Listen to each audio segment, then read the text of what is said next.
the things that you lightly are contemplating are flowing easily into your experience. Because in the light feeling, in the absence of effort feeling, in the light, so light, maybe it's because it's unimportant, maybe because it's unimportant, I haven't been beating the drum of it, and so I don't have a lot of momentum going in opposition to it. But in the lightness of it, the universe demonstrates it in some obvious way. So this is what brought Esther to the question. The lightness seems like the opposite of effort.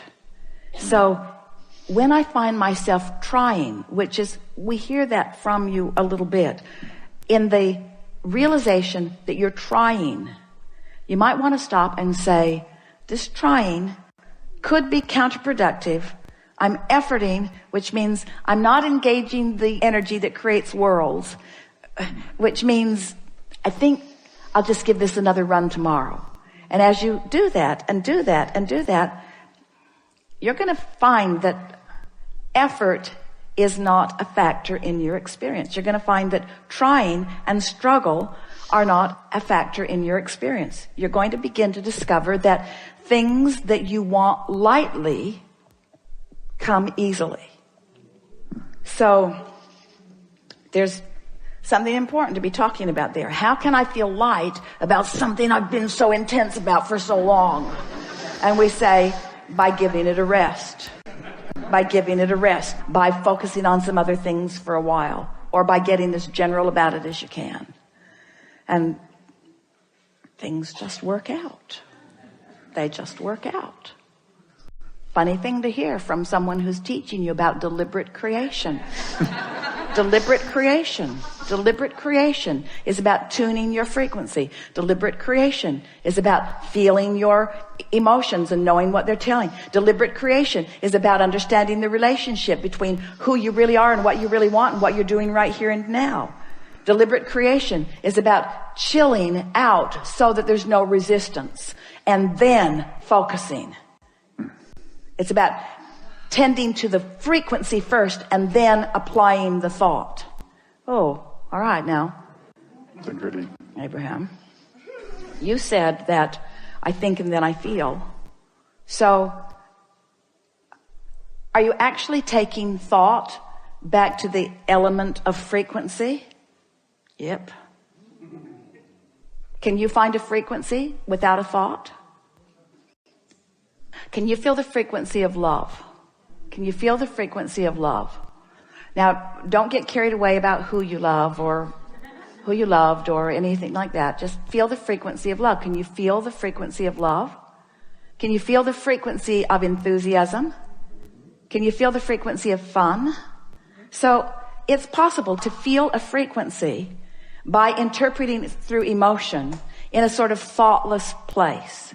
That's all we're asking you to do. That's the thing to do first thing in the morning. Wake up and enjoy the non-thought. Don't be too quick to try to figure out what this day means and where you have to go and what you have to do. Just give yourself, if you can, 68 seconds of just basking in the energy, in the non-action, non-verbal, even non-thought vibrational frequency.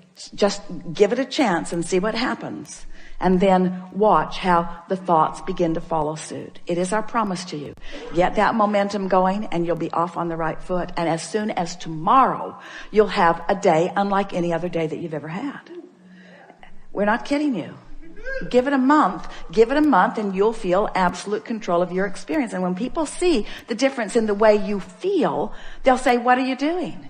And you say, it's kind of hard to describe. I'm doing a lot less than I've ever done before. Well, what do you mean? Well, I'm focused upon the way I feel. Well, what does that mean? It means I don't want to talk about this with you anymore. There's a really good chance you're going to talk me off my high-flying disc. Well, what are you smoking? Well, it's not like that. This is a non-drug high. It's a non-drug alignment. It's alignment that has always been there for me that now I'm consciously tapping into. It's alignment that I've been stumbling on all my life, just didn't know how to maintain it. Didn't know how to create it to begin with and didn't know how to maintain it. Now I do, so I'm doing a more consistent job of it. So I've got more momentum going. So I've got more airtime happening, more vibrational airtime, more attention, more verbal time, more stuff from me about those pipes that I want to keep open. What pipes are you talking about? Well, you see, there's this path of least resistance between me and everything else. And it's a path of least resistance between me and what I want, and it's a path of least resistance between me and what I don't want. It's a path of least resistance. And I'm just keeping the pathway open on the things that I care about. Well, how do you know the difference? Things I care about that I really want feel good to me when I think about them. When I'm focused upon what I want, it always feels good. When I'm focused on opposition, it never feels good. Oh, seems too simplistic to me, they'll say. I know, it did to me at first. That's why I tried to make it harder than it needed to be. I mean, harder than it needed to be for quite a while. And then who knew? I'm supposed to feel good. Life is supposed to be fun. I have endless unseen energies that have my back, who know what I want, who are pointing the way. I had no idea the leverage, the creative energy that was available to me until I started pointing it. Well, what have you accomplished with this? Well, I feel great. I know, but what else? Well, I just feel wonderful. Well, what else? Well, it's too much to tell. Well, tell me something. Well, I just feel great. I feel great. And mostly nice people are around me. And people who used to bother me aren't coming around. And some of them that used to bother me don't bother me anymore. And ideas come more easily to me. I'm more intuitive. I'm more clear-minded. The things that occur to me occur in better timing. So when I act on them, I get more immediate results.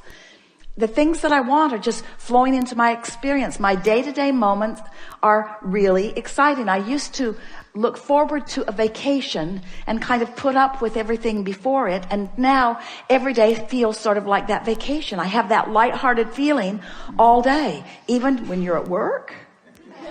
Yeah, especially when I'm at work, because I feel purposeful there and I feel momentum there. And there's this give and take thing that happens with me at work where we're all winning as a result of our co-creating together. It's some of the best time that I spend is when I'm at work.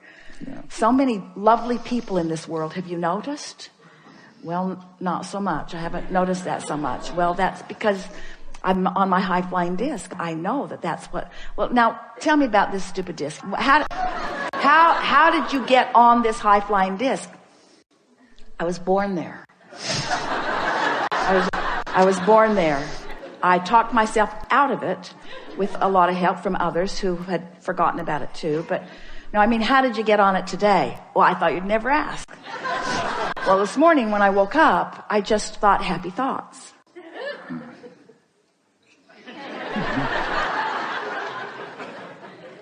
So that's your philosophy. Just think happy thoughts.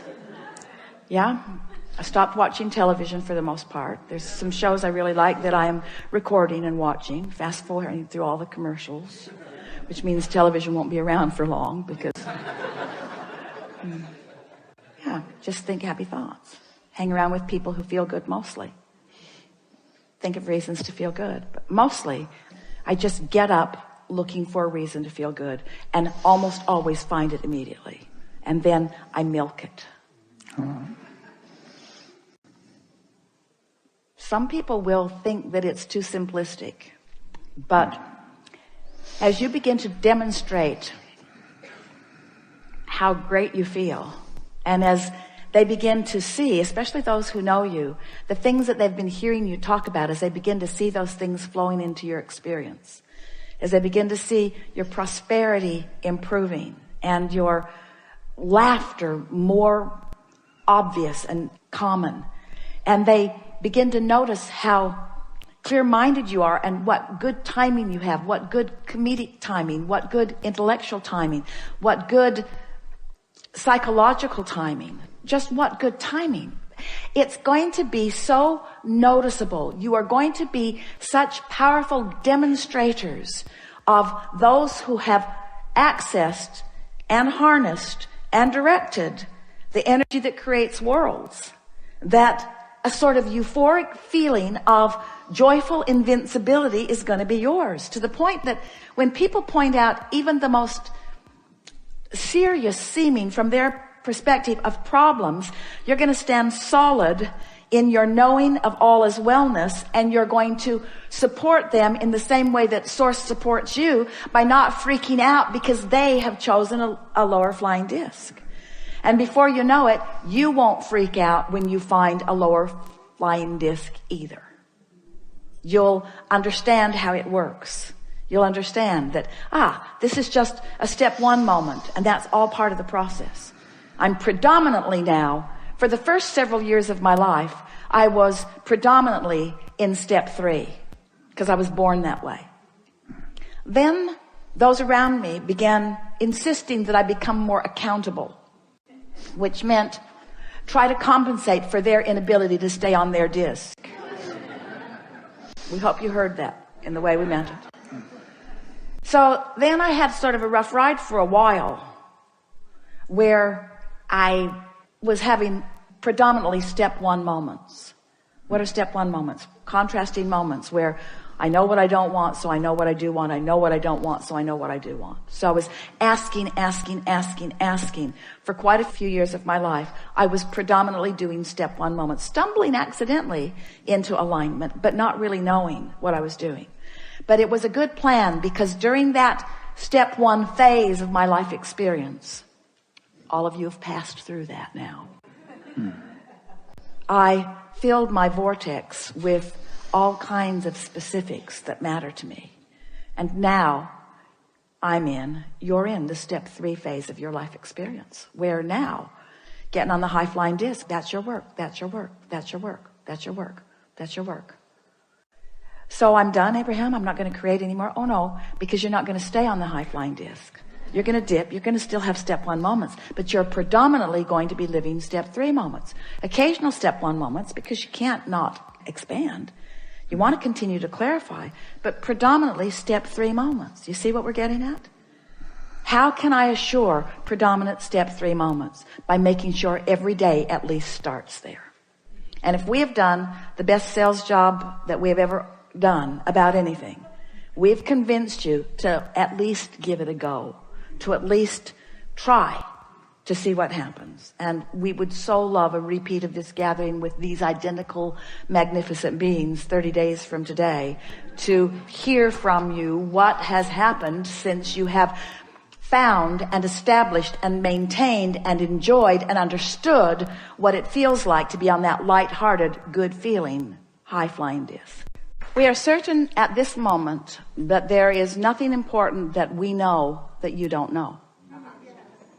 We can feel that you have found resonance with some basic things that are important to who you are. And most important, we can feel that you feel sort of energized, maybe inspired is a better word, to offer some focus that we know is going to serve you in a really powerful way.